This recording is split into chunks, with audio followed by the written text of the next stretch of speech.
Welcome back, ladies and gentlemen, to the NLC RPS. My name is Duckling, and I'm joined here with Teps. Today is the tiebreaker day, and it isn't exactly a tiebreaker. We just had two postponed games last week, and we have played them, or we are playing them today. Fritfall had to move to other games, so they will be playing both of the games today. First up against Chaos, second up against your team, Teps. It is Epic Avalanche, and in the end, we'll find out who will be the last of the three teams to advance in Group B, and who will get the first seed as well. Yeah, the first game of the day, obviously for Chaos, if they win it, they lock in the first seed from this group. If they lose, they might still get knocked down to second seed by, depending on how the second game goes for Fritfall. But yeah, these two games will lock us the three teams from this group, or third team from this group that goes through. Obviously both Chaos and Garden Gaming have already locked in to the playoff stages. Yeah, and it is worth mentioning that after the two games today, me and Teps will be concluding the draw as well for the quarterfinals. So keep your eyes out on that. Teps has brought out the fancy Timo hat to do the draw. We will elaborate more on that if we have time before the game or when we get to the draw. It is pretty simple when you really get into the nitty-gritty. What's most important for seeding, you highlighted it before. If Chaos win game one, they are secured first seed, and Garden Gaming are secured second seed. If Chaos do not win, Fritfall can still get first seed, but they can also still be knocked out, I do believe, if Epic Avalanche then beat them. So for Fritfall, the first game is nice to win. The second game against Epic Avalanche is a must-win. That will be the decider of who goes through. But if Fritfall go on and have a surprising 2-0 day, they could end up getting the first seed. Or they will get the first seed if they get a 2-0 day. Yeah, that will mean they have the tiebreaker over Chaos, and then Chaos obviously with 4 wins is still above Garden Gaming and so on and so forth.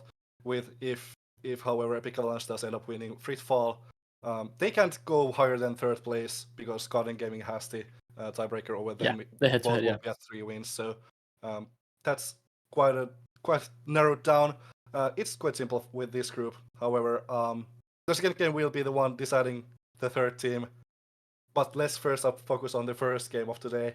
Both Fritfall and Chaos Gaming have given us some bangers so far, especially in the draft department. Chaos just so all over the place with the picks so far, and bringing a lot of enjoyable, weird picks like that Enchanter's bot lane, Gianna Milio. No one else has really played them so far.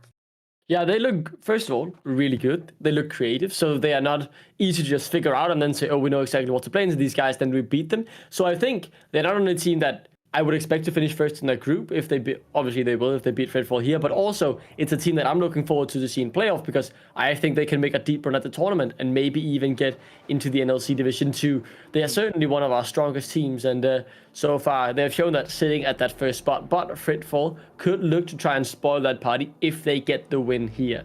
So Chaos looking to instantly ban away the Akali from Edo, and Fritfall, a lot of pressure on them today, having to win 2 games if they want to get first, the second game of the day if they want to get into the top 3. Yeah, there's a little bit of overlap with the picks for this team. Obviously, both top laners have shown the Renekton for us, and outside of that, a lot of things are open. Israel is a little bit of a weird contested pick since Chaos played that in the mid lane, whilst Fritfall has played it twice in the bottom lane, obviously. Rakan also something that you might want to keep your eyes on. That Xante now taken out by the side of Fritfall, and Ivern taken from Olaf so far. I do want to ask you, right, because how do you ban out a team like Chaos? They can play everything, right? So how do you best utilize your 3 bans? Is just going for the meta bans or banning the 3 strongest pocket picks?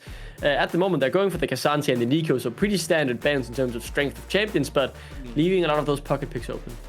I also like that Nico ban a lot because Chaos also played that in the jungle against Garden Gaming, so a little bit of that chaotic style taken out as well. I really want to see maybe taking something from the bot lane out, maybe Lucian or Milio, just something that's not as commonly seen right now that Chaos has shown. Actually, they have played 3 out of 4 games with Lucian so far, so maybe just narrow it down, make it more about meta. On the other side, Chaos has actually taken that to heart. They have banned 3 very strong pocket picks, and there comes the Lucian ban as last for Fritfall. So getting a bit more personal towards the end of Fritfall's ban, Chaos, now the first one to be locking in, first pick available. I do just want to double down on what you said, Teps. I really like that Nico ban, such a strong champion, reflect a wonderful game against Garden Gaming. It hurt to watch as a Dane, but it was a great performance from him. I do have to tip my hat for that, as Crowno goes for the standard mid lane pick here for Soren, it is the Orianna. Strong in general, we've seen her all throughout Worlds and now also in the RPS. Yeah, one of the strongest mid laners so far, and Sinra a really common pickup against that. Both have a really decent late game and can survive that mid lane really well. And then Rakan picked for Calm. Pre-fall so far, all 4 games have locked in that Rakan for Calm, so no surprises on that side of things. Something that I want to see is how Chaos will answer to this. They now have to pick something else for the ADC, maybe pick like Saya away from Omniscient, or what else do they get? Maybe Milio or the Janna again. There is the Janna, yeah, you highlighted that earlier.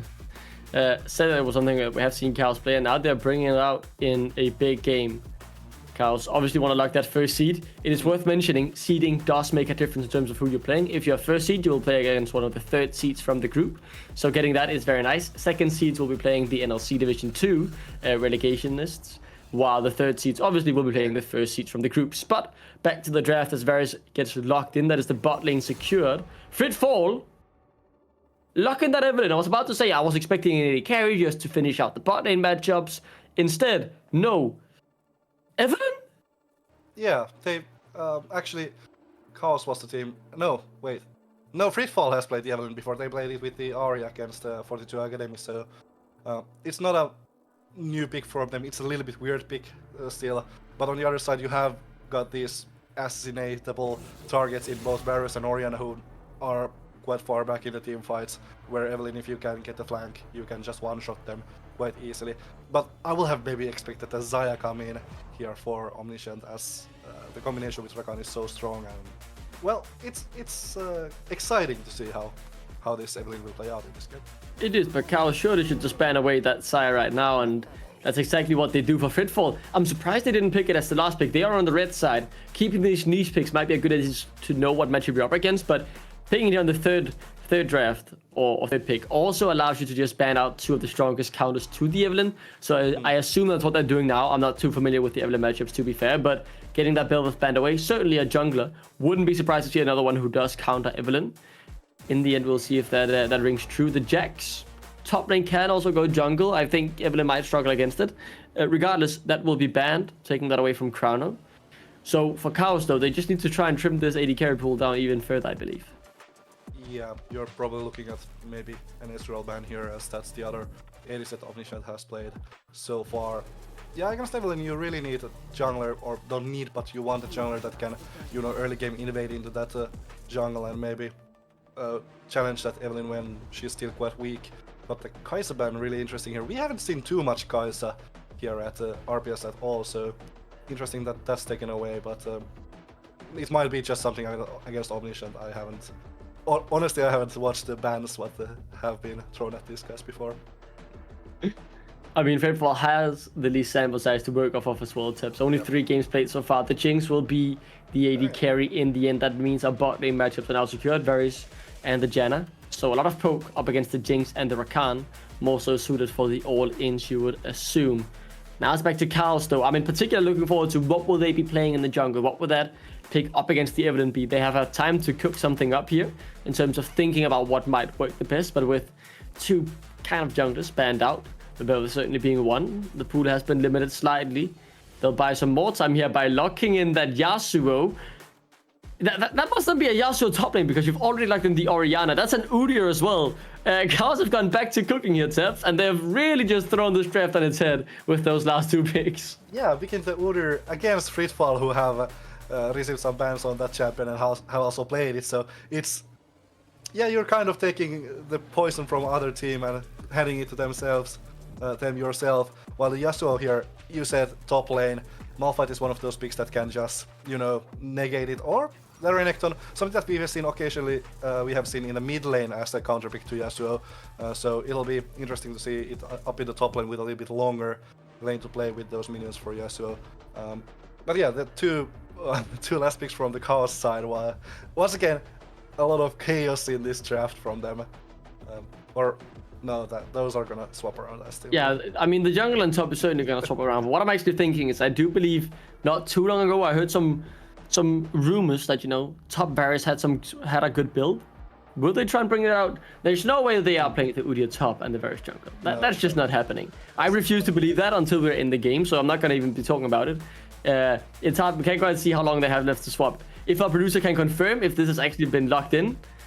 I hear laughing in the background. My producer is laughing. This must mean it has been locked in. You're not playing Varus jungle. I simply refuse to believe this. I believe they might have like a little bit of a role swap going on here. That Reflect might be going top with the Varus or Certified's playing top lane with the Yasuo or something like this. I don't believe that there's Varus jungle in this game. We will see when we get in game, but I'm still hearing the laughter from Cal. I don't know if he can see the summer spells that they have locked in. He can see everything. He should be in the loading screen right now, probably as confused. I assume that's what you guys can't hear it. Our producer is laughing heavily in the background, or was. I guess it's due to shock. We obviously all react differently to shock. This is a game that has impact, by the way. We said this before, Tips. If Chaos win, they are getting the first seed. Very important to get that first seed to get the on-paper easier matchup in the quarterfinals.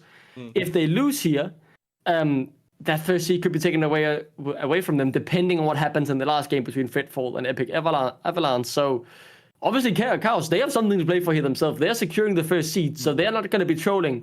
I don't know if they've just cooked this soup for too long or what they're doing. This cannot be real. This cannot be... This ain't happening. Let's see. Yeah. People are loading into the game, so I assume within a minute's time, we should be heading to the in-game screen, and this can't actually be happening.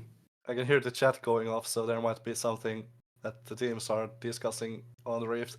But yeah, winning this game, Chaos would lock in that first place. Then they'd go against either Ruddy or the third place team from this group in the playoffs. If they do fall to the second place, they will play against either Lynx or Lazy in Life, depending on the draw later on. However, I do hear some Summoner's Rift sounds, so I hope we're going... We're heading into the game soon. That is, that's what I'm able to take away from this.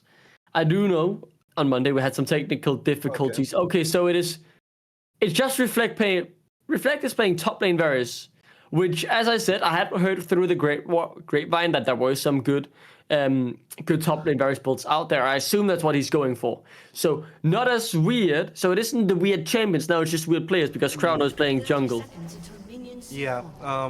So Udyr was for a while a good top lane pick, so Crowno probably has played that a little bit in the jungle. Also, quite a simple champion to really execute. You can, if you just know how Udyr works, you can really jungle it easily. You don't have harder mechanics like Ivern or other junglers might have. I do agree with that, Tips. The thing is, you might know how to play a champion, but do you know the pair thing? How to gank normally? What timers to play around? If you're not usually playing jungle, those are things that you do need to get your head around. Even if the champ you're playing is simple to play. Obviously, playing a simpler champ allows you to spend more of your mind focusing on the other aspects of jungling and not just how to play your champion. This is this is kind of interesting. There are stakes in this game. The first seed is on the line for Chaos, and they are swapping their players around here, getting Reflect up in the top lane. Yeah, I mean, it's a matter. You just pointed it out, like it's about battling and ganks with this champion now for Chrono.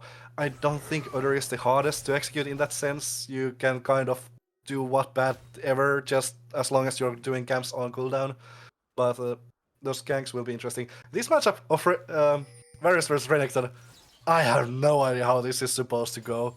Like, top lane is my weakest role, and then just having Varus in there, I have no freaking idea how this is gonna work. I think it should be quite easy to take some general themes, right? Obviously, range versus melee, it is going to be Reflect having the control in the lane early on. What he needs to be careful for is if Kirei can close the gap, then he could be in trouble, because obviously the Renekton, once the gap is closed, has a lot of burst damage early on and is a strong early game champion. So for Reflect, it's about poking, keeping the distance, and utilizing the range advantage, and also respecting the all-in opportunity from Kirei, I would say. But back when this was a mid lane matchup, you would see those. Varus has the healing reduction in his E, so he was sort of okay matchup in Renekton. Back then, you'd see a little bit of Renekton played in the mid lane. But once again, that's a short lane versus long lane, so it changes a lot of the dynamics in the matchup. But Yeah, as the you said, long very lane. control for Reflect. I think it's a perfect point you're highlighting because the long lane does change so much. The amount of space and units that Kiri can run into trying to close that gap on Reflect just becomes so much longer. So it's not easy just, oh, I walk for 5 seconds and I'm back underneath the safety of my turret. No, in the top lane, it's about double that actually. The lane is so much longer compared to the mid lane. And I will say, I like the fact that Reflector's gone for that ghost because if he pops that, he should be able to walk out. It's a secondary flash in terms of the laning phase as Chrono. Going for the gank, the CC's there. Is the damage to the follow-up. Does force the flash underneath the turret. He goes. The damage wasn't quite there. So thumbs up from Edo. He's able to survive and get out to safety. But it did cost him his flash, and that leaves him very vulnerable for the next 5 minutes. Yeah, flash and potential TP here as the wave is not pushing in right now, so he'll be missing a lot of Oh, in the bot lane. farm. Yeah, I mean, Certified won the fight alongside Eski, but the thing is, Letha's moved down here early on. The W coming through. The Q should be there as well. Yeah, that's the charm. This should be the first blood as well.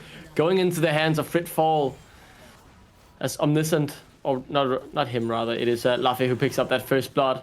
TP back into the mid lane from the side of Edo, and in the top lane, Chrono is having a little gank, trying to deny some minions, I assume, from Kiri as Reflector's just frozen the wave. And we can see on the top lane HP bar what has happened here, right? It's Kiri who's been able to gap close and then get one good trade on Reflect, and it just costs so much of Reflect's HP bar. Yeah, the most important part here is that Reflect does have the both summoners still up, so that's not the worst case scenario. However, the wave is pushing in and Laffy is on the top side, so there might be a little bit of punish coming in for this Varus soon. He might have to concede some farm here, I believe, but yeah, on the bot side, a nice gank from Laffy. Certified didn't burn any of his summoners. Now, right? Has to flash, will do so. One more flash also to follow, and that's the kill. Pops both the summoners. The disrespect straight up. Kiri does not allow that and responds beautifully by picking up the solo kill. Yeah, not even needing the Evelyn there. That's one of the weaknesses of many rage top laners. If the enemy gets on top of you, you're done, and that's just Kiri showing how that works. I think it was a bit of greed from Reflect. As you said, he might have had to drop some minions. He didn't want to do that, and Kiri just said, yeah, I see the window now, I can go in. He knew he would force the flash, but when he saw how much damage he dealt, he saw the opportunity to get the kill as well, and he took it. And now he had, Reflectors ended up giving up some XP, some gold, some minions, but 300 bonus gold up into his opponent's pocket just from that greed, so it's cost him heavily, that mistake, and I wonder what that does for the matchup, because if Kiri gets ahead, this could turn out to be a very rough time for the Varus. Yeah, really strong early game top laner in the Renekton, also getting an early lead. This is gonna be very hard for Reflect to deal, as we have Eski in a little bit of a trouble here. Does have the flash if Calm decides to come in, but just shoved off by Edo, and no Calm needed there. It's gonna be very interesting to see how those summoners now are gonna get abused in the top lane as Chains of Corruption landing. Oh, he doesn't have the war. That's a bummer for him. Otherwise, he should have been able to get some good damage out. Dominus comes out though. Reflect. Does he need to be careful here? I don't think so. Kiri though showed that he still had good damage. The kill though will go over. Omniscient. Forced to flash away. So stay safe in the end. 1-0 for Chaos.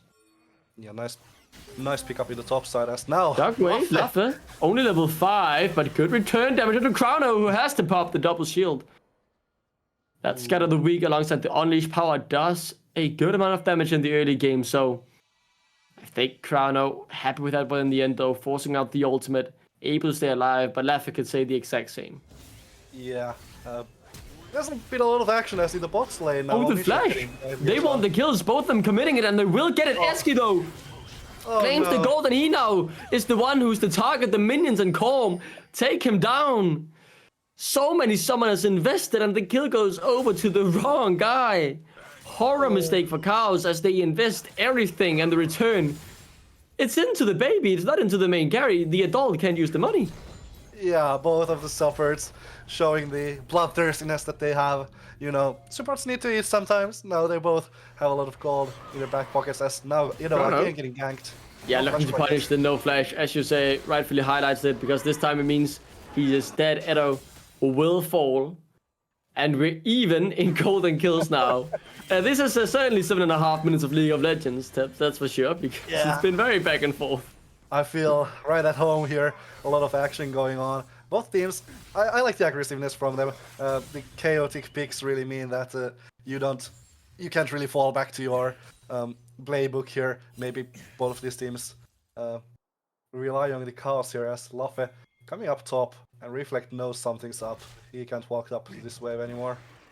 I will say, fair play. He's starting to actually respect his opponents, which is really important when you play that range top lane. Rotates down to look, wants to help out Chrono with this Herald. Obviously, as a jungler yourself, Reflect should know when he needs to rotate for these objectives, so he's here to help out his jungler, Edo. Shouldn't be caught out, as he does now have the flashback online. Gives him that little bit of extra added safety. Laffe. Oh, in the bot lane, certified, able to recall. But Laffe does want to contest this Herald, it seems. Or get a gank off in the mid lane as a counter move. Zoran does have the flashback, so not in immediate danger. Oh, Eski? Eski is actually looking for a roam. This is a... That was a weird roam, but yeah, go on. Yeah, Eski's been looking a lot for these roams, as there's actually Ghost Burn from Reflect's side on the top lane. And yeah, he needs to punish this, right? Be able to get some advantage out of that summoner spell. And I will say, in the end, he got a pretty decent trade, but the Ghost is one of his most valuable currencies because it's one of his escape tools. A Ghost or a Flash should be enough to get him out. What? Yeah, I'll trade, and that's the solo kill for Reflect. I hope we get a replay of that. Yeah, we need a replay of that.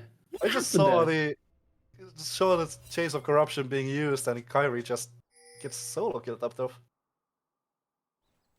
Let's see it again. We got it here. So here he pops the Ghost because he thinks that K-Ray is gonna engage. This is the trade we saw on the stream. And then you say that you see the Chain of Corruption being used? Yeah, I just wonder which one is the starter here. Yeah, just Kyrie going in it. Oh, the pop is just too much. I mean, those W stacks starting to do good work. Let's see, the Drake will be secured by Cal. So they are now back in the lead despite a horrible early game early on. It's still in the early game. I will say certified though. For the second time, locked up, taken down. No way out.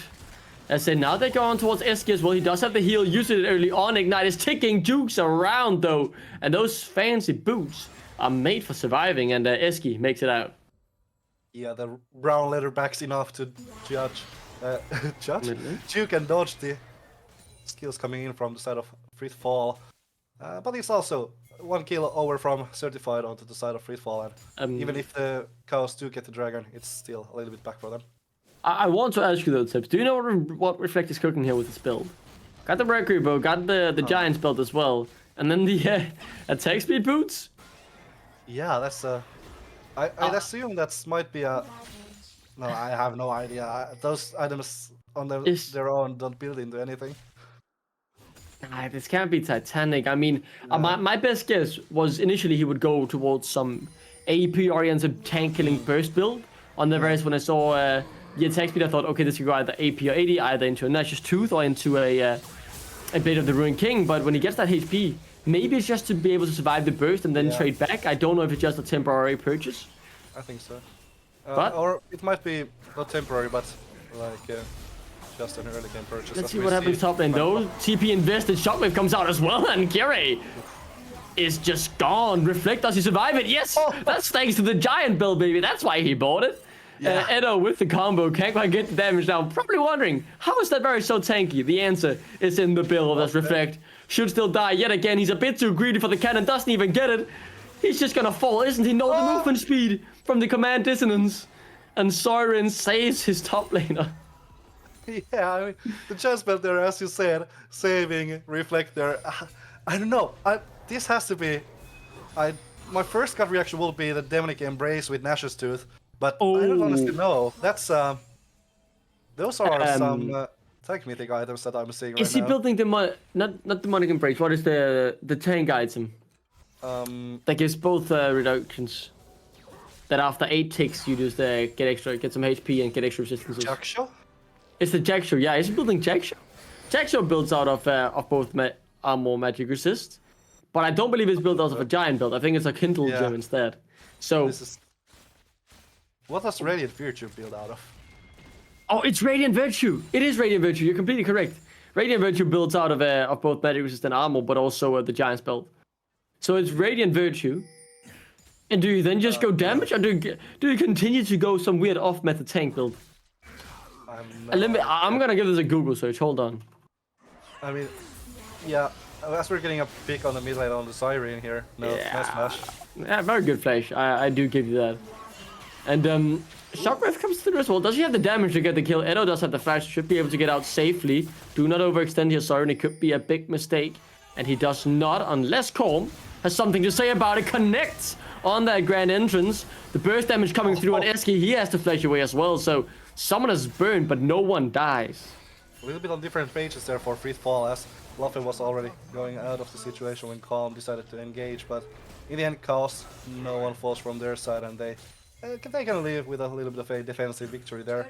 But yeah, I'm just scratching my head with the Varus build. Is it Radiant Virtue into like Borg or Nashor's? It should be a Radiant Virtue. I'm just googling it, and it's just started to get articles about it being an off-meta build. So this is apparently a guide from riftfeed.gg, whoever they are. Never read an article from them. So apparently what he's gonna go is, it's Radiant Virtue, attack speed boots, it's Wit's End, then it is Titanic Hydra, Starrick's Gauge, and Radiant's Omen. Obviously those are the main items. It will probably deviate a little bit depending on what you're playing against. But those are the core items. It's good against Fiora, Darius, and Aatrox. It's bad against Shen, Gwen, and Malphite. And it might also be bad against Assassin. Let's find out, as Leffy wants to secure the kill. Look how tanky he is! That takes so long, considering it's an AD carry. He will go down, good kill, a nice pick, but that was like 6 seconds up against an AD carry. Yeah, they took a lot of time. Obviously, Luffy does have the carriers ready there to use, but didn't opt to do so. Nice layering of the CC as well, just waiting with the charm until the Kyrie's stun is over, but it did take a whole lot of time. And now that you got the buckler ready, Aegis of the Legion ready, almost Radiant there. As Omniscient is getting ganked in the bot lane. Yeah, Omniscient does still have the flash though. Use now both summoner spells to try and get out, and he might have a way with Calm being there. He just continues walking in a straight path, and that gets him out to safety. Eski needs to be careful. He's now low. Same goes for Certified. Omniscient, no! He goes back into the storm, and he finds out. Oh, that's a horrifying mistake. Edo could be called out as well. No flash, remember. Certified. He's too greedy. Teps, what is this game, man? Both AD carries bot laners just forgetting what ability is deal damage with the Chronos Alt W going and catching Omniscient in there, and Certified just walking head first into 3 members of Freefall, as Chrono might be a little bit of trouble here. Yeah, Chrono, it's a rough one for him in a 1v3. He does get some good heals, but the Monsoon won't be enough to keep him alive. He will lose the Drake as well. I have a message from our wonderful caster in the NLC, Middlecut. He's told me in these three very simple messages, he's building Radiant Virtue, new meta, Kerberos. I assume there's something the UK guy Kerberos, or UK top lane, a very good top lane I will say, is playing. I like the fact that he threw that in there, probably because he thinks he invented it. I don't know if he does, but I had to throw in some UK guy who's playing it. If he did invent it though, fair play to Kerberos, because it looks pretty good. I see the point, right? He's still doing decent damage, but he's able to survive 3 times as much as he should normally be allowed to survive as an AD carry. Which is, growth that this could happen, but it's the right balancing team, man. They're cooking up some mean stuff every now and then. Yeah, this build is one of the builds here, I see. That's actually Eski. What is the Janna doing up top there? Luffy in trouble. Not sure, but it's getting a kill for them. That is one thing that I can guarantee you, Tips. That Hail of Blades Janna does not look alright when she starts attacking, but it's pretty good actually. I'm loving this game. It's this is a game of League of Legends. Yeah, a game of League of Legends for sure. But yeah, it's been a lot of. Shockwave are not available, used before on the pick, but good damage they want to Edo. Taking a very bad trade as Calm is there to help out his mid laner, despite Eski being there. Calm is making sure his AD carry is safe, and potentially looking for a play there. With that Radiant Virtue now being finished, I do want to keep our eyes on Reflect when he goes into a fight. What I'm really wondering is, why did Reflect have to go top lane to play this? Did they just not assume Chrono can play it, or did they say, I'm not playing Varus, I refuse, I'm a top lane main? And then it's like, okay, fine, we swap, you go Udyr. Ooh, that's actually now mid lane getting picked off. Yeah, can Sorin escape this? The movement speed from the Command Dissonance is really, really useful as an escape tool. But can Keurig escape from this? Yes, because that is a chain of corruption that flies millions of miles wide. But with Siren rotating up here as well, this is not fair. It's a 1v4. And Keurig does not get someone. The super mega death rocket inches away from finding 2 instead. It finds an empty pocket of nothing. I'm sorry to all of our viewers. I'm just laughing my ass off all the time. Sorry for the language. But this is so hilarious game. As certified is getting what is he cooking? That no, Edo into the wall. Oh, face plants that ultimate. Can Lafay fix the mistake? But no, with Eski being here as well as Crowno, there's no quick fix solution for this. Felix can't fix everything, I guess. As that's a bummer, man. I don't know if Edo thought the CC chain would be enough so that the wind wall couldn't come out, but he just ends up looking really foolish there, ulting straight into the wind wall. Yeah, just in time from certified. Get that wind wall out. But with all this chaos we have seen so far, only a 1k gold lead for the Norwegians. It's been so chaotic, and for some reason we only have like 15 kills in this game. It's felt like there's been at least 2 a minute, but well, it's a lot more chaotic than we have seen so far in RPS. Dragons obviously 1-1, only one tower each. Actually, yeah, that's 2 from the side of Fitfall in both side lanes taken down. So 2 for them and 2 from the top lane on his side.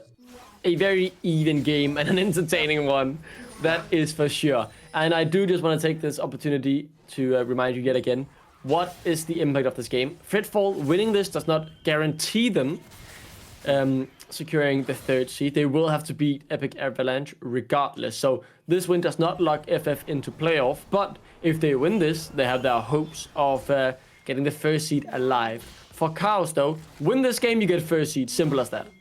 Yeah, and then they're playing, if they win, play against either Rally or the 3rd seed of this group in the playoffs, depending on the draw later. However, 20 minutes in, we got the Baron on the Rift. So maybe it's been just chaotic enough. We might see an early Baron take from either side, but for now, still both teams looking towards the bottom side and the 3rd dragon of the game.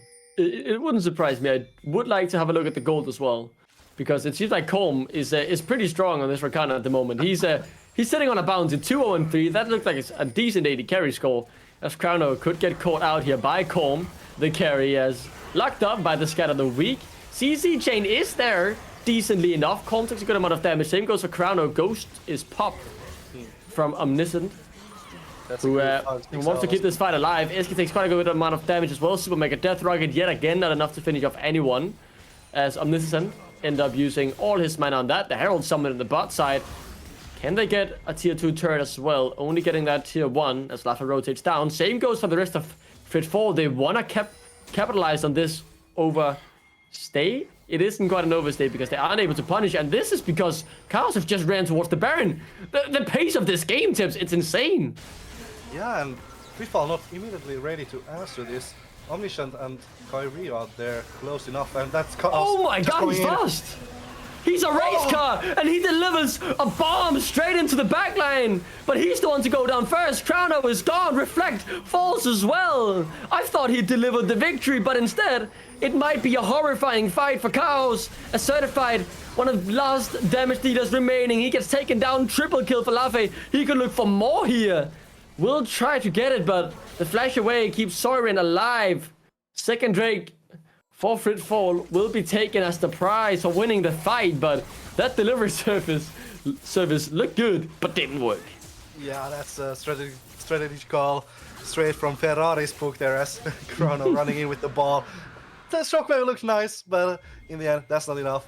We see the TP coming in from Zorin here, as Omniscient is a little bit up here alone, and Chaos calls the play, but quite cannot get into the damage position as Calm. Nice bodyguard action with a nice a shove from Edo as well. Edo does end up going down here, but in the other side it's 2 kills and 3rd from Certified in the end here for Fitfall and the Dragon to boot in the end. I feel like Certified is playing this game pretty well, but the main problem he has, and the reason he's 1-4, he makes one slight mistake in positioning and he just dies. He's very squishy in this game, so They're just punishing his over-aggressiveness. Otherwise, I think he hasn't been playing a bad Yasuo at the bot lane. It just doesn't really work out in terms of one step too far forward, instant punish by death. Let's look at the Radiant Virtue. Can you hover over the stats again? So it is healed himself 400, 650 healing to his allies. That's pretty decent. He's now got the Wit's End as well, so the damage is starting to build. The main problem, though, for Karls is that Laffy is an incredible Evelyn, and one real combo from him on anyone is 80 to 100% of the opponent's HP bar. Even with the Wit's End on Reflect, I don't know if that's enough to save him, as Fritfall are looking for the mid lane players. Karls are pushing the wave in, but Zorin now a little bit alone. Yeah, just peel off from the side of Fritfall, so no fight to be had here, as Laffy is still looking and lurking if they can find someone, but for now it's just pressure holding for the Swedes. And you can see the strength that that Laffy has, right? He is at 2.5 items. He has a 300 gold bounty. He's doing decently in CS as well. And the defensive itemizations is coming through from someone like Zorin, who's going for the magic resist boots. And this means that when the delivery service or the combos in general come through from him, the damage just isn't quite there to burst anyone down. This is not a bursted team by any means. Because Gavarius, who could have gone either poke or full burst with the AP build, has gone for a bruiser damage over time build. Zorin has gone for more damage over time build with the Leandrish Anguish as well. Chrono, more damage over time. Certified is the only real burst, but he's not that bursty. Regardless, it's a good wind wall, but it won't save you. As Laffy takes him down in the extended fight, it is yet again a 1-1 for Fritfall. Reflect tries to get something in the mid lane, unable to. As it's yet again, Laffy is just the main deciding factor here. He's the one who decides who wins the fight. Yeah, very quite not taken down there as Chrono and Baron? not enough damage. Baron started off, as you say. And there's no... I mean, Zorin has TP. Yeah, Certified Baron. isn't up though, so they quickly back off the Baron. Can they lose someone here? No, the Q doesn't connect on anyone. Reflect takes the mid lane turret. Shockwave didn't come through. I don't believe it would have hit anyone, so good to hold on to that ability. I saw a small window, but couldn't have hit it. The movement speed on Chrono when he pops that ghost is very high, so it's hard to really deal with him. Also the dissonance from Zorin onto him, as now Karls starting the Baron themselves. Fritfall know about this. They did walk over some vision to get there. And also vision in pit as Certified is now coming in. This feels very flippy. It is very flippy. They back off it, maybe for that reason as well. Chrono in the front line, looking to chase down anyone who is left out of position. They haven't seen Edo, they spot him. They've taken both the turrets in the top lane. They want the kills here. He has no flash. If they can pick him up early on, it would be such a good start. But Corm instead, the one to kick it off on the bottom side. Certified, taken so low, taken down. Yet again, one shot by Laffy. His damage is laughably strong at this point. The Evelyn doing so much work as the flash forward comes through from Eski, but they cannot. The damage just not quite there. The opportunity to kill Kirei vanishes in an instant. Shockwave still alive if they want to keep the fight going, but they back off. It's a 1-for-1 and no one is able to gain anything major off of this fight. Yeah, in the end, it's just the carries traded from Certified and Edo there. As yeah, Karls once again in a little bit of a goal lead, 1k there. Next dragon about to spawn, but that will only be the second for Karls or soul point on offer for Fritfall.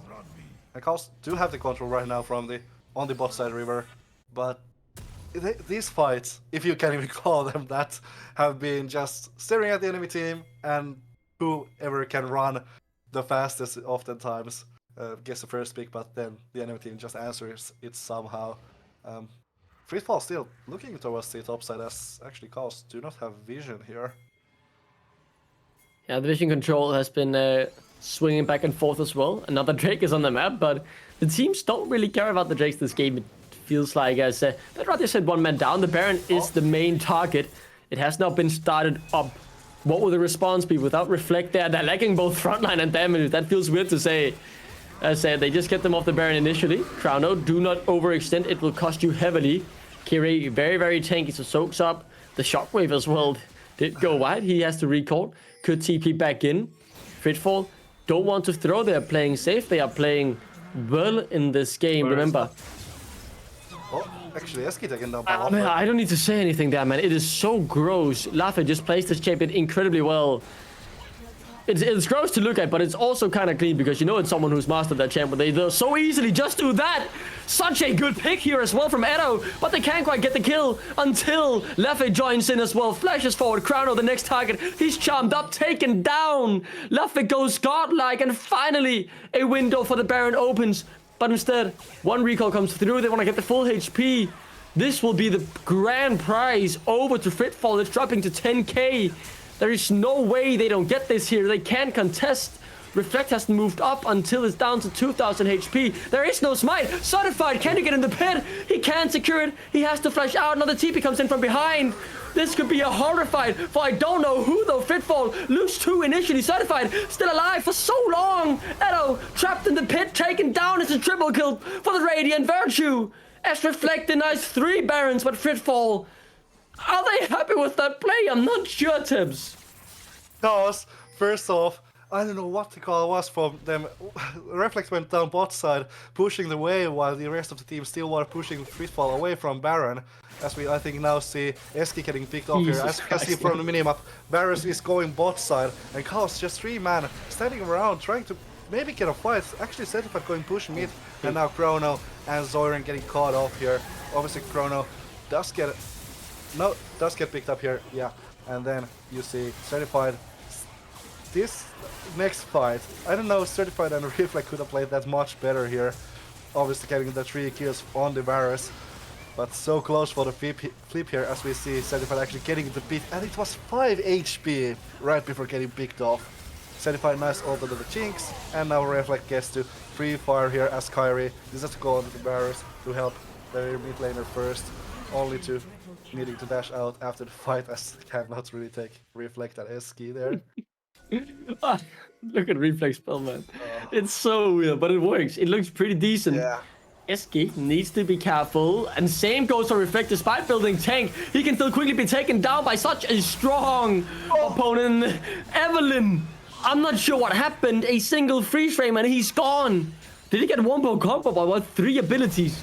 A heavy investment pays off as Kirei finds a 2v1 situation in the bot lane, and he fancies it. He takes down 1. Now Crown are the one caught out as 2 members rotate down. I mean, I don't think Chaos can win this game unless they manage to pick off Laffe, but he just refuses to die. And he one-shots anyone he pleases. Yeah, 11 kills on that Evelyn out of the 18 their team has now. Calm Laffe just trying to chase Chrono down as that's Kirei coming also from the bot side. Chrono, yeah, his days are numbered here, I believe. Just get actually CC immune, good speed, but the Evelyn is just as fast. Legendary now. The damage is out of this world. It doesn't matter how much magic resist you buy, how much HP. Laffe will one-shot you. Insane damage and such a good performance in a crucial game for them. Yeah, remember, this does not lock top 3, but it does keep your chance of getting the first seat open. Reflect, taken quite low, but not quite dead. Certified, 8 deaths now on this Yasuo. Again, it's as soon as he's caught 1 step too far forward, he just dies. He has to pay the ultimate price every single time, but luckily for him, he's just 2 deaths away from that 10 death power spike. Yeah, the solo queue Yasuo moment. Clearly for Chaos, you know, Free Falls, Baron buff has now timed out, so the remaining 2 that they still had are now over, and maybe they can get something done on the map. However, I do feel Fritfall, as I said, Laffe is so strong, they can do whatever they want. S5 and Kyrie taking that 1v2 on the bot lane as well shows that he's nothing to laugh at either. And just a quick show on the gold numbers there. Laffe is the strongest member on the map as Calm gets to dance away from Chaos. Yeah, Siren is going under the radar this game, but he is getting pretty strong as well. Level 17, 3.5 items. If he, alongside Crown, managed to find out Laffe and pick him off, that could be the game-winning play. But the thing is, Laffe always playing on the flank, finding the weird engages into the fight, as you see right now. It feels like Chaos have gotten a good situation, but they don't know where Laffe is, and this could come back to bite them. He's in the backline. Oh. He's assassinated your support, and now he's looking for the rest of the team. Siren forced to run away. The shield already used. Shockwave still available, and it has to be massive if they want to win the fight. Kira in the front line. They want certified. A 4-man stun. They've got them all. They can take them all down. The Shockwave's still alive, but it won't save your game. As will he burn. Yes, Crowdo picks up 1. Will this be the all-deciding fight? I think it might be. 20 seconds on Eski, 30 seconds on a carry. This could be game for free fall. Just an amazing flank from Laffe, and Edo with a huge stun there. I think they, at least some of the Nexus turrets, it's still. Ooh, but can Eski defend though? Eski will just get one shot by Laffe. I think this might be the game. 15 seconds now on certified. Yeah, that's 20 seconds on the. They won't flip it. They don't flip it. Free fall. Don't want to flip this one and just go for the next Drake here, and Laffe and so much work in that team fight. Cause, as I said, Zoran didn't find the shockwave he wanted. Just onto one target, doesn't get the Jinx down, but so hard fights to play for Chaos. Laffe is just always finding this perfect flanks for their team. He's just constantly in the right place, hitting the right targets. Look, what can Eski do in this fight? He doesn't see anything happening. He's dead. Yeah, and this ult out. Also Zoran already in half HP. That's Archangel's shield popped there. Chrono and Certified just starting to work, but the 4-man stun. Done. Scatter of the week is so good. Yeah, just perfectly played from Edo and Laffe with this shockwave. Just a little bit back. I think if the Jinx lived, that might have been the game, but in the end, free fall. They decided that, yeah, it's best to go for the Drake instead of flipping it. And then those extra resistances as well could come in handy favor, as 4 items of now 5 items, I'm gonna count that Magi's as well, has now been completed from Laffe. He's pretty much full build. That extra magic resist keeping him just that bit extra safe. And I'm not sure he needs it because he's been playing phenomenally. He's always been in the right place, and yet again, he finds the support so easily. He'll be taken down here by Certified. No, he won't. He's the one to take him down. He still don't die. He's not gone. He's not out. He survives. Reflect. If he falls, the game is surely over, and he does. This is it. Laffe. What a carry performance. The rest of the team stepping up alongside him. They want to keep their players' hope alive. Chaos will not go undefeated, will not secure the first seed. Fritfall still stands strong as they move into the all-deciding game against Epic Avalanche on the back of a W. Yeah, the Scandinavian battle going in favor of Sweden this time around, as Chrono does take quite a bit of damage from ammunition, but that doesn't matter as the Nexus falls, and Free Fall takes the game, and yeah, they can still take the first seed in this group with that win over Chaos. Only Epic Avalanche in their way remaining in this group stage. I am shocked, man. Laffe just played that game phenomenally. He couldn't die. He refused to die. As an evident, maybe you're thinking, okay, you go in, get a kill, and you die on the way out. Happened, right? You did your job. You're an assassin. He died once in the whole game, and he kept finding the kills. I don't think Eski got the chance to play the game, to be honest with you. Yeah, like every time you, like even in the last 2 fights, Eski was standing middle of his team and just still Laffe finds the pick, and that's you'd laugh that okay, it's just a support, like it's still 4v5. They can do a lot of work, but Evelyn does a lot of AoE damage. When you get that pick, you also deal like half of the other carries damage around there. So yeah, just Laffe, amazing performance from him, and Free Fall off the back of that Evelyn wins the game. We have one more game, Tips. It is your Epic Avalanche up against Fritfall. If Fritfall win, they get the first seed. If they lose, they go home. Everything to play for in this final game, as Epic Avalanche also fight for qualification into the knockout stages as well. If you're a Norwegian fan, you will be cheering for Epic Avalanche, because if Epic Avalanche beat Fritfall, Chaos will still get that first seed in the group. But we'll discuss that more after the break when our all-deciding game comes up. I'm so excited, man. It's going to be a banger. Yeah.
Welcome back, ladies and gentlemen, to the NLC RPS, the all-deciding game for Group B. There are one of two outcomes here. If Epic Avalanche win, it is Chaos first seed, Garden Gaming second, and Epic Avalanche locking in the last spot as third seed. If that is the case, and Epic Avalanche win. If Fritfall win, Fritfall will get first seed, Chaos will get second seed, and Garden Gaming will get third seed. So the crazy thing here to me is either Fritfall get fourth or first, depending on this one game. So much is on the line here. And Tips, I want to ask you, as a Finnish representative here on the caster desk, you saw rounds get knocked out a couple days ago in such a deciding game as well. How would you feel getting knocked out here as well? I mean, for us Finns, it's not about if we win, it's about if Sweden loses. And now, this time around, you know, we need to win to make Sweden lose, so... Sua kuokka ja Jussi, se on Suomi! Okay, that's enough for the gibberish. I'm sorry for all the broken eardrums. So, long story short, EA, you're really important for us to win this game. The whole Finnish community is now backing you. Let's go, guys. One thing I really love about Finnish compared to, for example, Swedish and Norwegian, where I catch up on words every now and then, it just sounds like you're just saying gibberish. It's like you go into one of the ogres or something from a PvE game, where they're like, you go up and take a quiz from, and they're like, and it sounds so weird. I mean, the language sounds cool, but it doesn't sound like anything I've ever heard, so it doesn't sound like a language, if you get me. It just sounds to me at this point. It was the same thing with like some languages like Chinese until I started studying it, because the language is so far away from what I've grown up with that I can't even recognize it as a language. It just sounds until you start, understanding it more and getting more in depth with it. So fantastic language, 10 out of 10. Would listen to it again. Yeah, hopefully. I'll try to keep it down. I want to yell Finnish random words at you during this show. Maybe we'll see if EA wins. We'll see what happens. But yeah, to this game, as you said, all in the line. Fritfall if they win, they're first in this group. If Epic Avalanche wins, Fritfall is out, and Epic Avalanche is third in the group. This will be, if anything so far, Epic Avalanche, they've played only bangers. Fritfall has played, well, at least just now played a really banger of a game. I'm expecting another one of those. My heart says please just calm and collected. 6-1 victory for Finland, but my brain is saying this is gonna be anything but calm and collected. I will say, I do feel blessed that I now get to cast yet another deciding game. Last time around, it was also one of your teams that was rounds against Ready Painkillers, and that game had an open Nexus, and then the other side had one Nexus and a Nexus turret. It was that close. It was incredibly close, and rounds in the end ended up drawing the short straw thanks to some good team fighting from the side of Ready Painkillers. This time around, though, can Fritfall get first or will they get fourth? Can Epic Avalanche give Finland one seed through to the quarterfinals, or will they be removed from this tournament at this point already as the first real nation to do so outside of the latter nation, which doesn't really count in terms of nations? But heading into the draft, Epic Avalanche learned an important lesson that cows did not learn. Ban that Evelyn. Yeah, that's something that I think we talked after the first game. Just get rid of the Evelyn, Laffe. So huge performance on that champion. Also, they would have taken away from them something that actually Chaos played themselves last time around. And also Caustics. All three bans in the jungle on your side, Fritfall. Spreading those out a little bit. 2 AD carry bans and 1 towards the top side in that Sante. But that leaves the Oriana open, something that we've seen a lot in this RPS and throughout Worlds and all the competitive play in this fall. So yeah, it obviously doesn't surprise us to see that locked in. There it comes. The Syndra could be the respawn. Looking at the bans, not banned.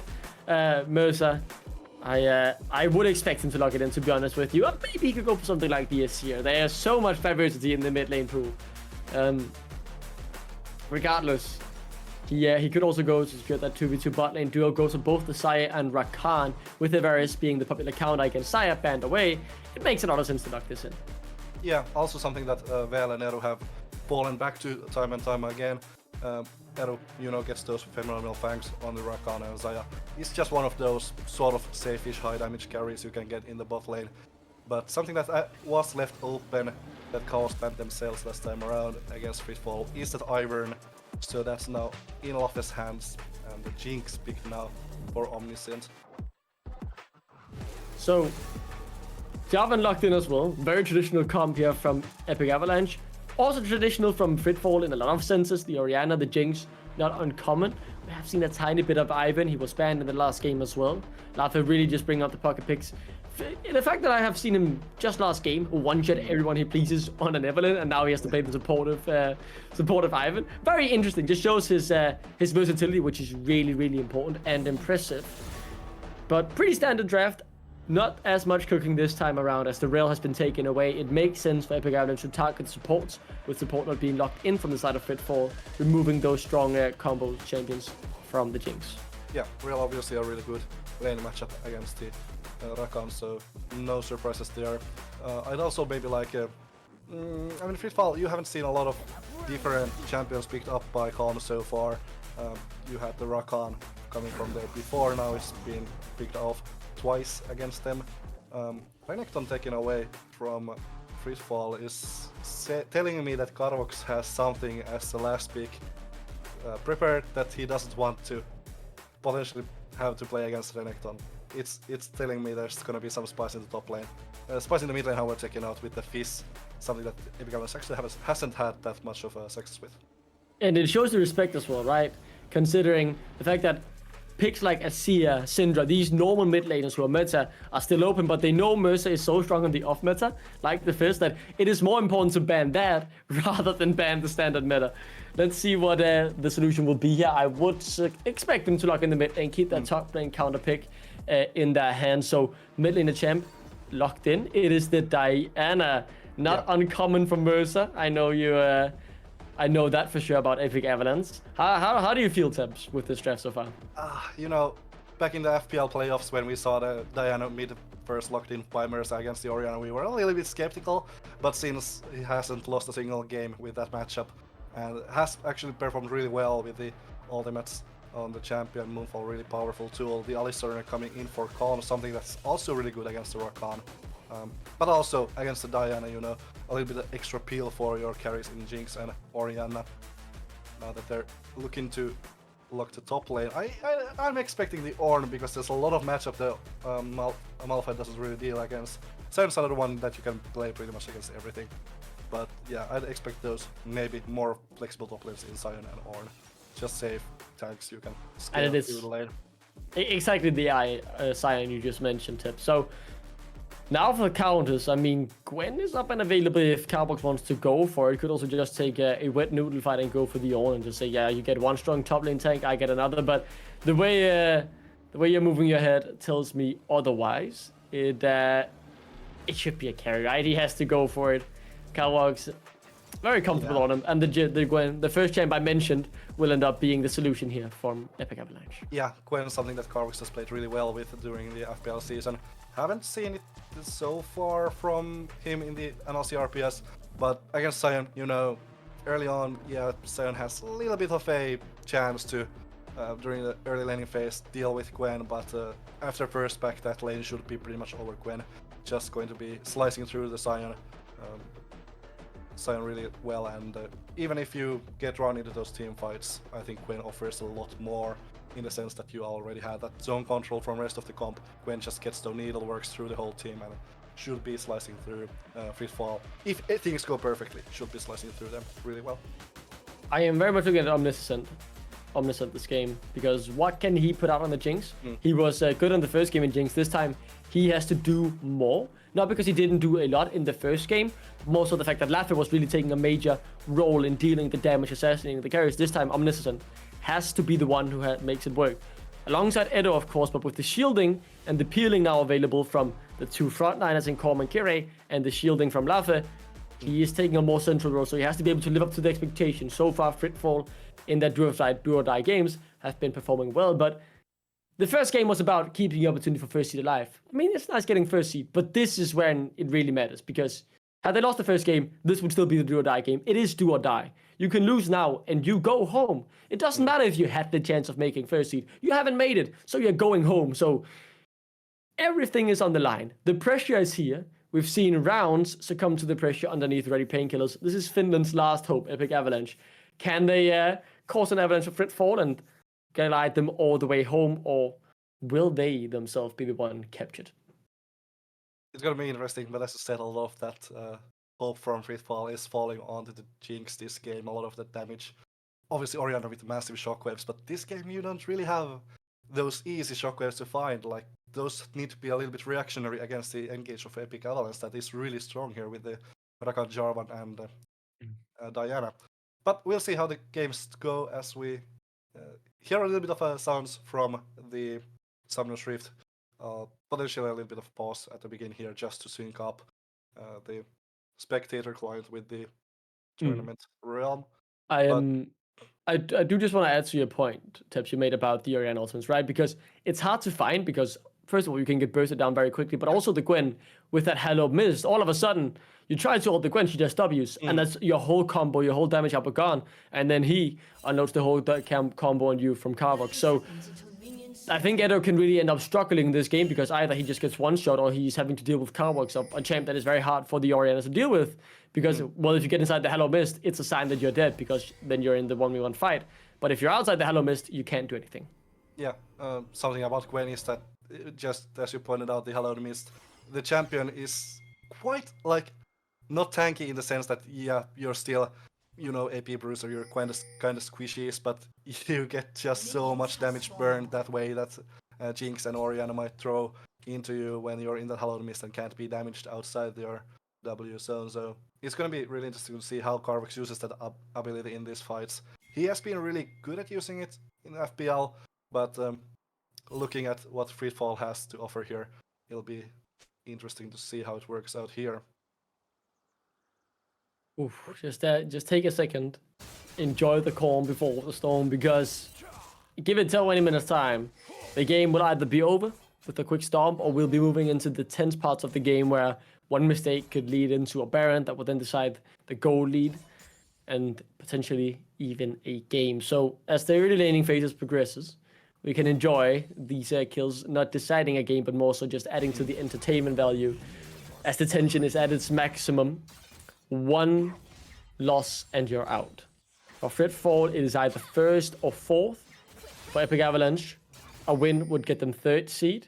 A loss would get them fourth and elimination.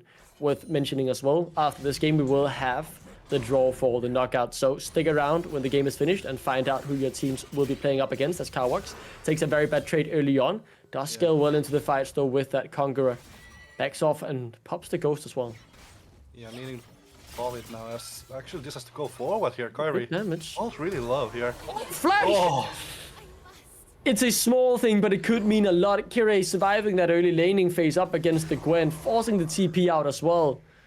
Well played by the Fritfall top laner. Yeah, like I said, before first back, Sion has the best chances to make this lane for himself, and as we saw a little bit of an outplay there towards Carvox with that flash coming in. As Lafayette looking potentially towards mid lane, but yeah, that's exactly what Sion needs here. Otherwise, Gwen will just scale off that lane as Rohan Tomori now finding the Lafayette and going on to Edo actually. Edo in trouble, but with Lafayette there, he might be safe. The auto attacks don't do enough damage. Quite yet another shield! Yet another shield! How is he not dead? Why do you not just die? Edo falls in the end. Flag and drag connects onto Lafayette, who has the flash. Rotations coming through as Arrow secures the kill.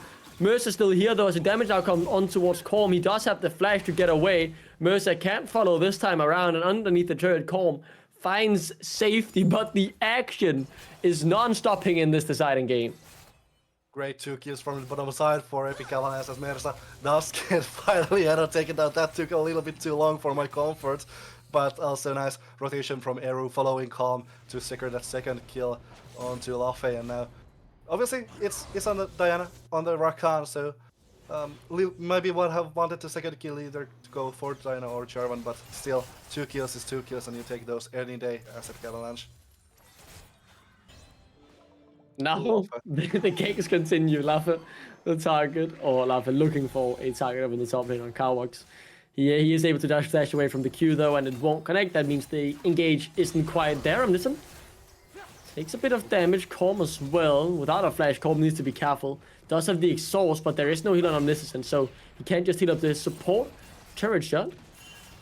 does a bit of work as well. They're rotating down. They want to get something from this. The pings are coming through. Colm is running back underneath the safety of his turret. He will find an escape, as Omniscient will be forced to use a summoner spell here. That's the flash. Big 5-minute cooldown from such an immobile AD carry, denying a wave as well. So good rotation, I will say, but the question for Mercer, was it worth it? He's losing a plate and a wave in the mid lane.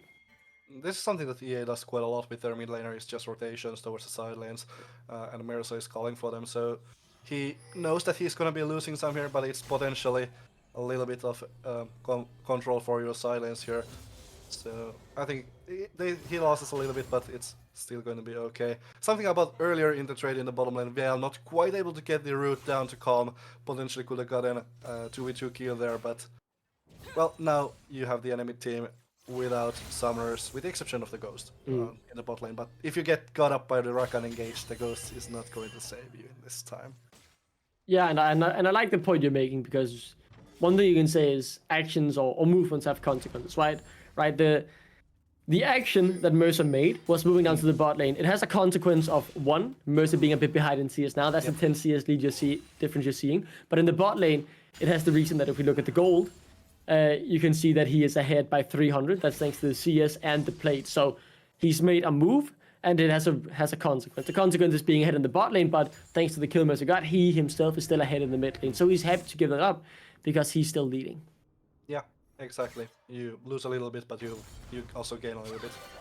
What that's going on, we also see in the top lane, it started to get to the point where Sion's not the most happy camper in that lane, with Carbox getting a little bit of a lead. So now actually Mercer is in a little bit of trouble. Yeah, he is in a lot of trouble. I think that's fair to say, Tibbs. Yeah. The exhaust comes through, kill secured. That's a very good rotation there from the bot lane of Fritfall, or rather support only, as Laffe was the other one assisting out. Rauhan? Yeah, he gets the knock up, and there is no escape. Surely this will be a kill. A couple more autos and an igniting tick. I am speechless. How do you get out of that one? You're a level 4 half HP, Alistar, with no flash and exhaust, and you somehow survive a Rakan with an ignite and a Jarvan level 5 jumping on you. Just a very nice pulverize. As we have Cow in the background, providing us with some sound effects. I agree, move.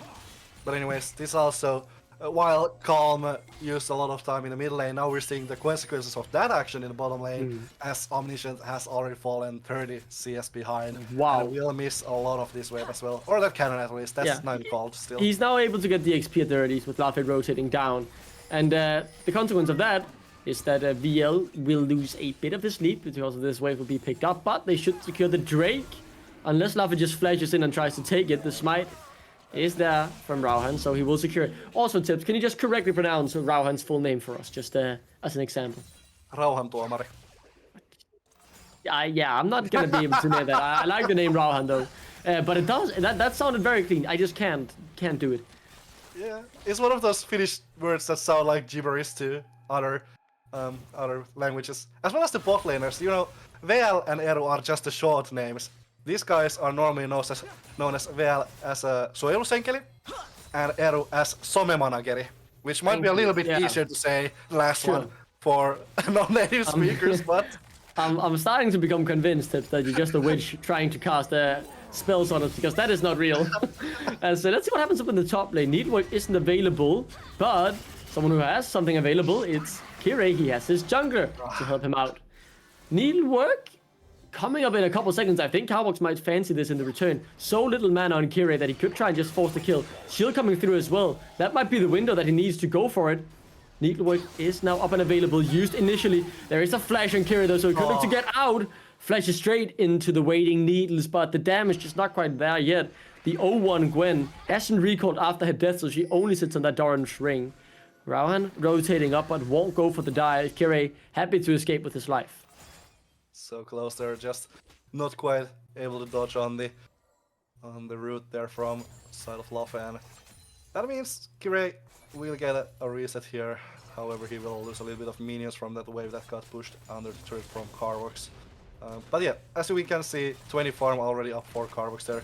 So that Gwen starting to, just level scaling, and now with the first item back, he'll be happy in the top lane dealing with the Sion and potentially looking for a kill there with Rahun Tomari soon. While Left is looking for the gank in the bot lane, I would love to look at the gold in the meantime, but that's not a possibility because the fight starts sooner than I even expected, despite me anticipating it. VL locked up for a little while. Now it's onto Aru. Does he have the escape flash available? Tries to hold on to it, use it in the end.